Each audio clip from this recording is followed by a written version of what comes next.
नमस्कार दोस्तों, कैसे हैं आप लोग। नेशनल इनकम के बारे में बात हो रही थी और इससे पहले नेशनल इनकम के अंदर दो चीज़ें मैंने आपको बताई।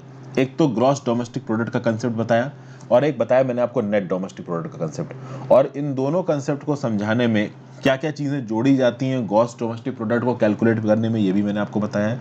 और ग्रॉस डोमेस्टिक प्रोडक्ट से पहुंचना है अगर आपको नेट डोमेस्टिक प्रोडक्ट पे, तो उसके लिए जो डेप्रीसिएशन का कंसेप्ट क्या बोलता है, ये भी मैंने आपको समझाया। तो ये दो चीज़ें आपको यहाँ पे क्लियर हो गई। डेप्रीसिएशन का कंसेप्ट थोड़ा ट्रिकी है, तो आप वीडियो देख लीजिए, आपको ज़्यादा क्लियर हो जाएगा। अब हम बात करेंगे दो और चीज़ों के बारे में। एक है ग्रॉस नेशनल प्रोडक्ट और एक है नेट नेशनल प्रोडक्ट। जितना इंपॉर्टेंट ये जीडीपी और आप कह सकते हो एनडीपी है, उतना ही इंपॉर्टेंट ये जीएनपी और एनएनपी है। अक्सर कर दोस्तों एडिटोरियल और जब आप डेली करंट अफेयर्स पढ़ते हो उसमें जीएनपी, एनएनपी, जीडीपी, एनडीपी ये सब शब्द आते रहते हैं और अक्सर कर कमेंट्स के थ्रू ये पूछा जाता है कि सर इसके फाइनल डिफरेंसेस क्या है।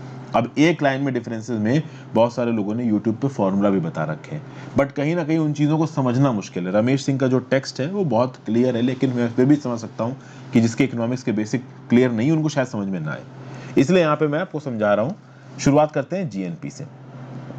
क्या है जीएनपी?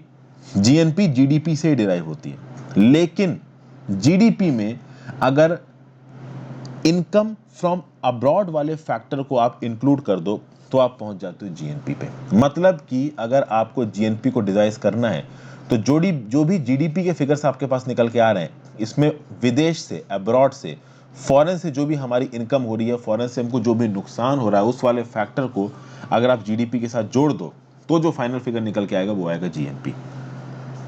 तो देखिए क्या बोला जा रहा है। GNP is an estimate of total value of all final products and services turned out in a given period by the means of production owned by a country's resident. Owned by a country's resident. मतलब यहाँ पे वो economic activity की बात नहीं हो रही जो कि एक देश के पर्टिकुलर बाउंड्री के अंदर हो रही थी। तो आप समझिए, कोई फ्रांस का बच्चा है, कोई लड़का है, उसने इंडियन स्कूल ऑफ बिजनेस में आके अपना एमबीए किया और इंडियन स्कूल ऑफ बिजनेस में एमबीए करने के बाद वो विप्रो में लग गया और वो हैदराबाद में पोस्टिंग कर रहा है और वहाँ पे काम कर रहा है। बहुत सारे ऐसे लोग काम करते हैं इंडिया में भी आके। तो वो इंडिया से कमा रहा है, फ्रांस में उस लड़के के माँ बाप है, तो वो अपने माँ बाप को पैसा भेजता है, रेमिटेंस भेजता है। तो अब वो इंडिया की इकोनॉमिक एक्टिविटी में कंट्रीब्यूट कर रहा है। जो भी वो काम कर रहा है वो इंडिया की जीडीपी में जुड़ रहा है, लेकिन वो पैसा कहाँ बेच रहा है? बाहर भेज रहा है। तो वो क्या इंडिया का रेजिडेंट है? नहीं है। तो उसकी कमाई क्या जीएनपी में इंक्लूड होगी? नहीं होगी। उसकी कमाई जीडीपी में इंक्लूड होगी, जीएनपी में इंक्लूड नहीं होगी। उसी प्रकार से मिडिल ईस्ट में जो हमारे लोग काम करते हैं, भाई बंधु काम करते हैं, जो देश से जाके वहां पे काम कर रहे हैं, वो अपना पैसा इंडिया में भेजते हैं। समझ गए? तो वो जो वहां पे इकोनॉमिक एक्टिविटी कर रहे हैं मिडिल ईस्ट में, गल्फ में, जहां पे भी वो काम कर रहे हैं, क्या वो इकोनॉमिक एक्टिविटी की जो कमाई है वो इंडिया में काउंट होती है? ऑब्वियस सी बात नहीं काउंट होती, वो वहां की जीडीपी में काउंट होगी। तो जब आप इकोनॉमिक फिगर निकालते हो एक कंट्री के रेजिडेंट का, तब निकल के आता है क्या फिगर? ग्रॉस नेशनल प्रोडक्ट का फिगर। मतलब हमारे इंडियन भाई बहन जो बाहर जाके काम कर रहे हैं, जब वो पैसा, जितना पैसा वो अपने घर वालों के पास इंडिया में भेजेंगे, वो कहीं ना कहीं इंडिया की जीएनपी को अफेक्ट करेगा। अब आपको समझना पड़ेगा कि जो मैंने आपको ये बताया है कि, और रमेश सिंह में भी ये लिखा है, मैं रमेश सिंह को रेफरेंस बनाया, यहाँ पे मैंने कुछ टेक्स्ट इंक्लूड कर दिया, तो टेक्स्ट को आप नहीं भी पढ़ोगे चलेगा, अपने पास रमेश सिंह जरूर रखिए, वो इंपॉर्टेंट है। तो जीडीपी में आप इनकम फ्रॉम अब्रॉड वाले फैक्टर को कंसीडर कर रहे हो, इनकम फ्रॉम अब्रॉड। अभी ये जो इनकम फ्रॉम अब्रॉड है, इस इनकम फ्रॉम अब्रॉड में क्या क्या आता है इसको समझना है। इनकम फ्रॉम अब्रॉड में अगर आप रमेश सिंह में देखोगे तो प्राइवेट रेमिटेंसेज आते हैं। इनकम फ्रॉम अब्रॉड में आपका इंटरेस्ट ऑन एक्सटर्नल लोन आता है, तो इंटरेस्ट वाला फैक्टर आता है। इनकम फ्रॉम अब्रॉड में एक्सटर्नल ग्रांट वाला फैक्टर आता है। इन फैक्टर्स का मतलब क्या है? इन फैक्टर्स को हम लोग एक एक करके समझते हैं। और सबसे पहले हम लोग कौन सा फैक्टर को समझेंगे? सबसे पहले हम लोग समझेंगे रेमिटेंसेस के फैक्टर को। रेमिटेंसेस क्या है? रेमिटेंसेस है कि इंडिया के लोग जो बाहर के देशों में जाके काम कर रहे हैं, वो अपने देश वापस पैसा भेजते हैं अपने घर वालों के पास। अच्छा, बीच में थोड़ा गैप लेता हूँ, अपना एज यूजुअल काम, वीडियो पे लाइक का बटन अगर अब तक नहीं दबाया हो बिल्कुल दबा दीजिए। कुछ लोग भूल जाते हैं तो रिमाइंड कराना मेरा फर्ज बनता है। भाई चैनल की एल्गोरिदम को भी ऊपर उठाना है। अब हम मेरे चैनल के जो सब्सक्राइबर रेट है, ठीक है, अच्छे बढ़ रहे हैं, बहुत सारे लोग ज्वाइन कर रहे हैं, बट प्रॉब्लम यह है कि एक लिमिट से ज़्यादा नहीं बढ़ रहे हैं। क्यों? क्योंकि यूट्यूब की एल्गोरिदम ने पकड़ लिया है कि ये चैनल यूपीएससी एस्पिरेंट्स के लिए है। अब भाई नेशनल इनकम क्या होती है, जो भी जनरल स्टडीज के मैं टॉपिक्स पढ़ाता हूँ वो तो सबकी नॉलेज के लिए इंपॉर्टेंट है। तो प्रॉब्लम ये है कि अगर आप उल्टे सीधे मुंह बना के काम करो यूट्यूब पे, ठीक है, कुछ और करो तो ज़्यादा व्यूज़ आ जाते हैं, और पढ़ाई लिखाई की चीज़ों में व्यूज़ और सब्सक्राइबर खींचना बहुत मुश्किल हो जाता है। तो जो भी थोड़े बहुत व्यूज़ आ रहे हैं उसमें मुझे आपको बार बार बोलना पड़ता है कि लाइक कर दो। तो अपने इसी चैनल की एंगेजमेंट को बढ़ाने के लिए मैं बार बार आपसे बोलता हूँ लाइक कर दो। जो थोड़े बहुत व्यूज़ आ रहे हैं उसमें जितने ज़्यादा लाइक मिलेंगे उतनी ज़्यादा ये वीडियो शेयर होंगे। वैसे ही एजुकेशन की फील्ड में भीड़ लगी हुई है, ठीक है, और उसके बाद भी क्राउड कम है तो खींचना थोड़ा सा मुश्किल हो रहा है। उसके साथ साथ ज्वाइन बटन दबा के भी आप हेल्प कर सकते हैं दोस्तों, क्योंकि NCERT 6 से लेकर 12 तक की वीडियोस बना रहा हूँ। एफर्ट तो काफ़ी लगता है, आपको पता ही है कि एक एक चैप्टर कभी कभी मैं 7-7, 8-8 वीडियोस में तोड़ के बनाता हूँ। रीजनिंग कॉन्सेप्ट समझाना मेरा काम है। तो आपको सही लग रहा हो, अच्छा लग रहा हो तो ही ज्वाइन बटन दबाओ। इंस्टाग्राम पर फॉलो कर लीजिए, जब भी मौका मिलेगा आपके साथ बातचीत करने की कोशिश करूँगा। टेलीग्राम ग्रुप ज्वाइन कर लीजिए इस पर्टिकुलर लेक्चर की PDF के लिए, और जो भी मैं और लेक्चर्स बनाता हूँ उनकी नोटिफिकेशन भी आपको टेलीग्राम ग्रुप में मैं दे दूंगा।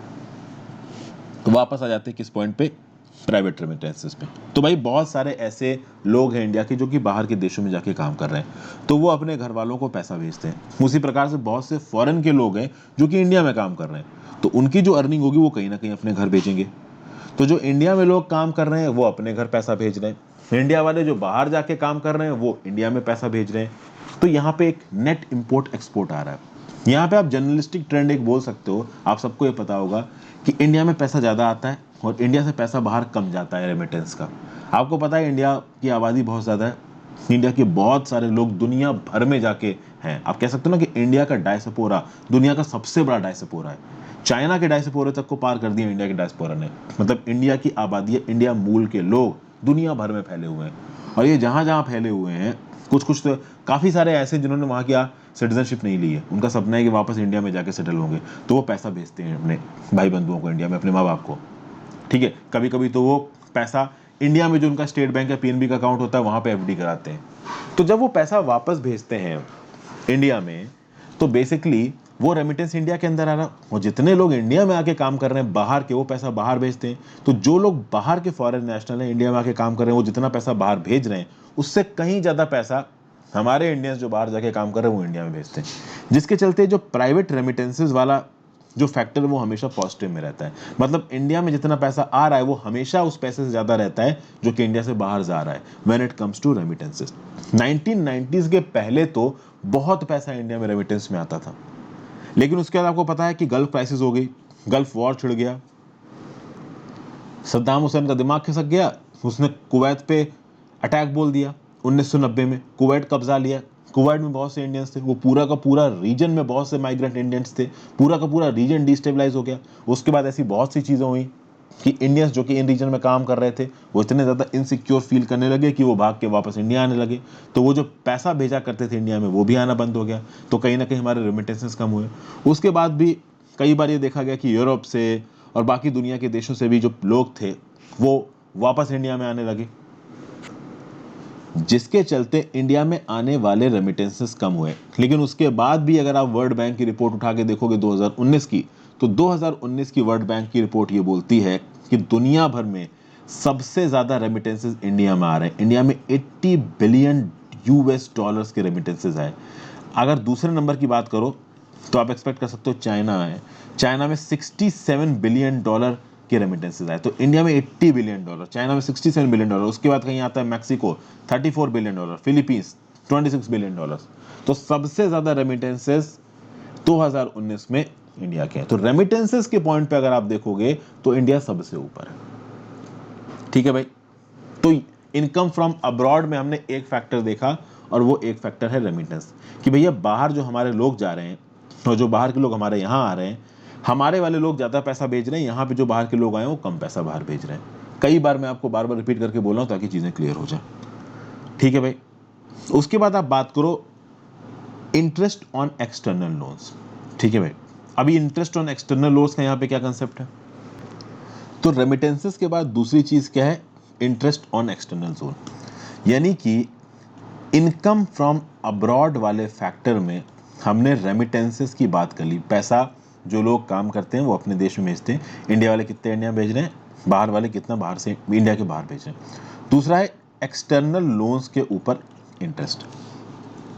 अब समझिए, इंडिया ने बहुत सारे मल्टीलेटरल एजेंसी से, बहुत सारे देशों से लोन उठा रखा है। साथ साथ इंडिया ने बहुत सारे देशों को लोन दे भी रखा है। अब आसपास इंडिया के बहुत सारे चिल्लर देश हैं, अब चिल्लर नहीं बोलना चाहिए, मालदीव्स, नेपाल जैसे, बांग्लादेश जैसे, जो कि इंडिया से आप कह सकते हो कंपैरेटिवली गरीब है, उनके पास इंडिया से कम पैसा है। तो ऑब्वियस ही बात है वो लोन लेंगे तो कहाँ से लेंगे? इंडिया से लेंगे। हालांकि उनको दुनिया में और भी जगहों से लोन मिलता है, बट जैसे कि फॉर एग्जांपल आपने लाइन ऑफ क्रेडिट का मैकेनिज्म सुना होगा। इंडिया ने श्रीलंका को इतने की line of credit they the, India ने बांग्लादेश को इतने की लाइन ऑफ क्रेडिट दे दी, नेपाल को इतने की दे दी, भूटान के इतने की दे दी।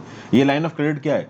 ये लाइन ऑफ क्रेडिट पैसा है, और इस पैसे को, जिसको भी लाइन ऑफ क्रेडिट मिली है, वो कंट्री इसके अंदर से पैसा उठा के अपना कोई डेवलपमेंटल या फाइनेंस प्रोजेक्ट एग्जीक्यूट कर सकती है और इंडिया को थोड़ा बहुत इंटरेस्ट भी दे देगी। तो इस प्रकार का बहुत सा लोन इंडिया ने बाहर घुमा रखा है, बट इस प्रकार का बहुत सा लोन इंडिया ने बाहर से ले भी रखा है। जब कोविड-19 का लॉकडाउन लगा था, इंडिया को वर्ल्ड बैंक से 1-2 बार $1-1 बिलियन का लोन आया। उस प्रकार से इंडिया में राज्य की सरकारें, केंद्र की सरकार, प्राइवेट प्रोजेक्ट्स, पब्लिक प्रोजेक्ट्स दुनिया भर से लोन उठाते हैं। वर्ल्ड बैंक से लोन आता है, एशियन इंफ्रास्ट्रक्चर इन्वेस्टमेंट बैंक से लोन आता है, ठीक है भाई, एशियन डेवलपमेंट बैंक से लोन आता है। फिर जो हमारे प्राइवेट कॉर्पोरेट्स होते हैं वो इंटरनेशनल प्राइवेट फर्म से पैसा उठाते हैं। तो ऑब्वियस सी बात है बाहर से देश में पैसा आ रहा है और उसके चलते हम लोग बहुत सारा इंटरेस्ट भी देते हैं। अब समझिए, देश ने बाहर के लोगों को इंटरेस्ट दिया और बाहर के लोगों से हमने पैसा उधार लिया तो उस पर हमने इंटरेस्ट दिया। तो कौन सा इंटरेस्ट ज्यादा है?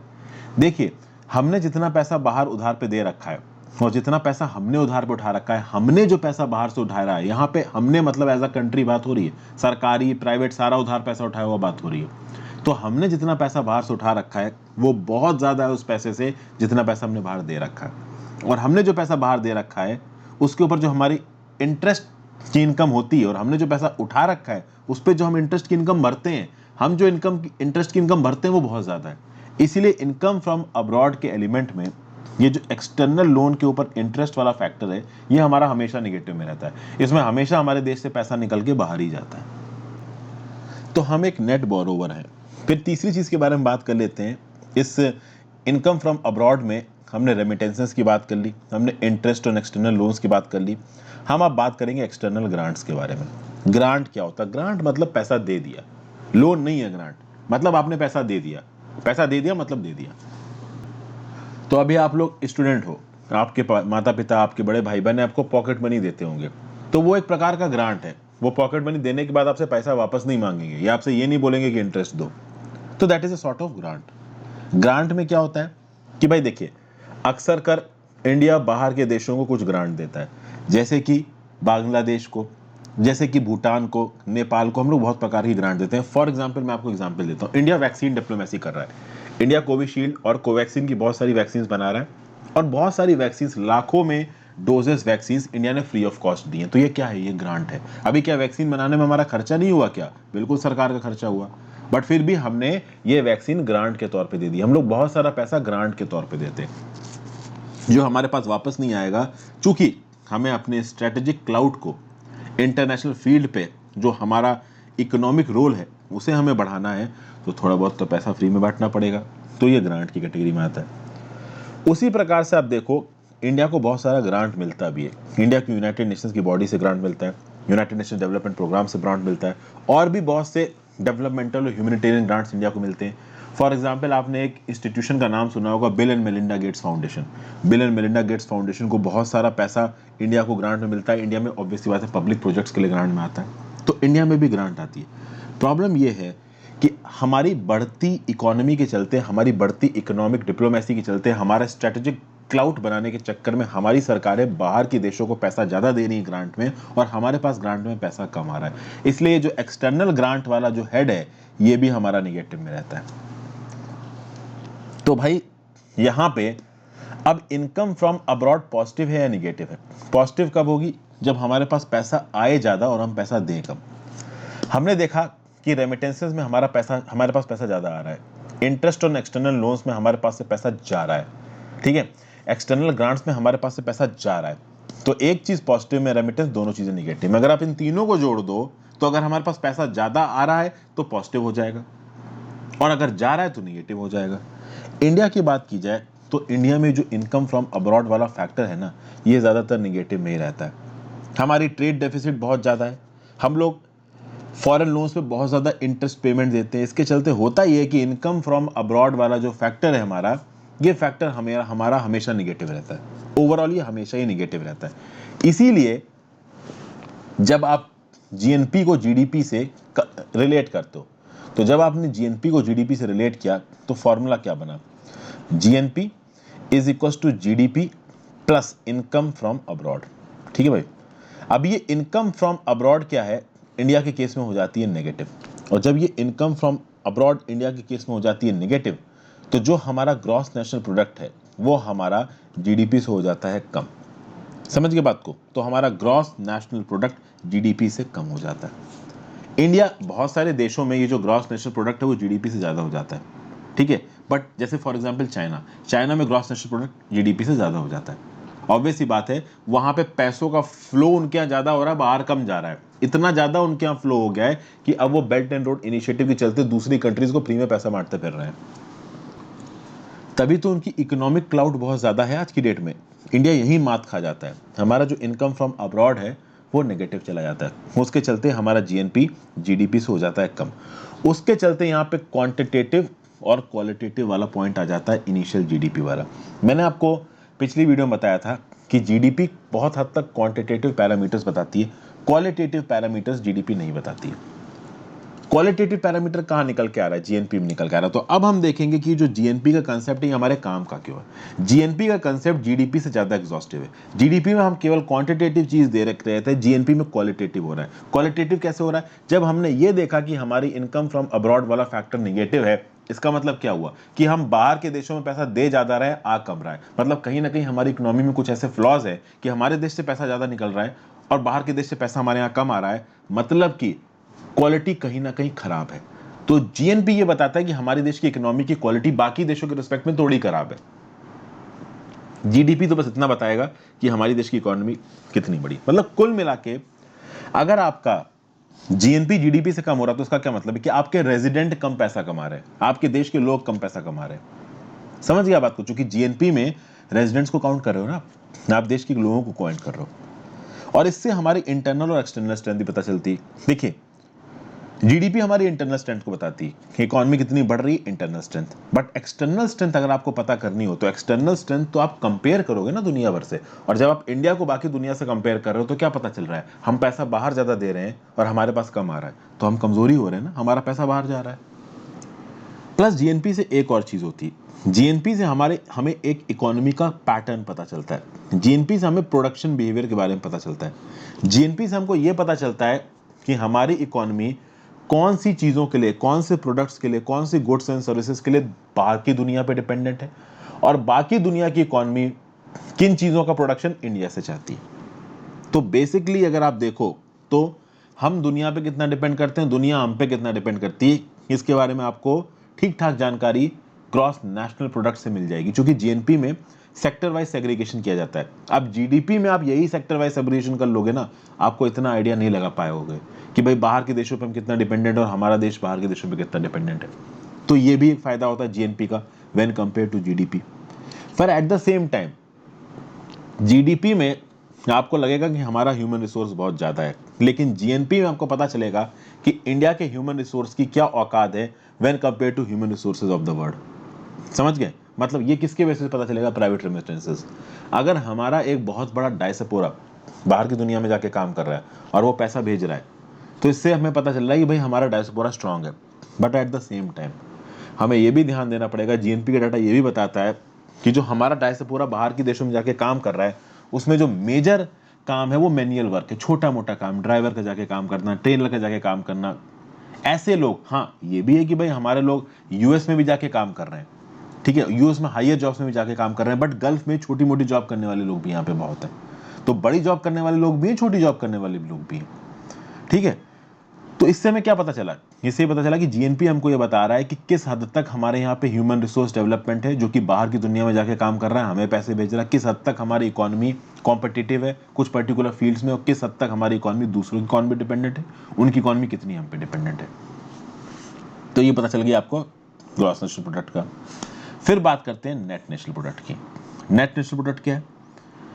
is the monetary value of finished goods and services produced by a country's citizens overseas and domestically in a given period. In a given period क्या है यहाँ पे, एक साल की बात हो रही है। एक कंट्री के सिटीजन्स देश में और बाहर जो गुड्स एंड सर्विस बनाएंगे उसकी मॉनेटरी वैल्यू क्या है। ये बहुत सिंपल परिभाषा हो गई। इसको आप कैलकुलेट कैसे करोगे, जीएनपी से डेप्रिसिएशन माइनस कर दो, as simple as that. GNP में हमने ये ऑलरेडी पता कर लिया है कि भाई हमारा ग्रॉस नेशनल प्रोडक्ट क्या है, यानी हमारे देश के नागरिकों ने दुनिया में वो कहीं पे भी बैठो कितना पैसा प्रोड्यूस किया, तो ये हमने पता कर लिया जीएनपी से। अब इस जीएनपी में से जब आप डेप्रिसिएशन माइनस कर दोगे तो आपको नेट नेशनल प्रोडक्ट पता चल जाएगा। अगर आपको ये जानना है कि डेप्रिसिएशन क्या है तो आप जाके देखो किसको, मेरी जीडीपी और एनडीपी वाली वीडियो को, उससे आपको ये पता चल जाएगा कि डेप्रिसिएशन क्या है।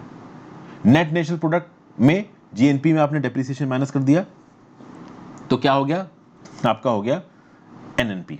मतलब जीएनपी में से आपने डेप्रिसिएशन माइनस किया तो हो गया एनएनपी।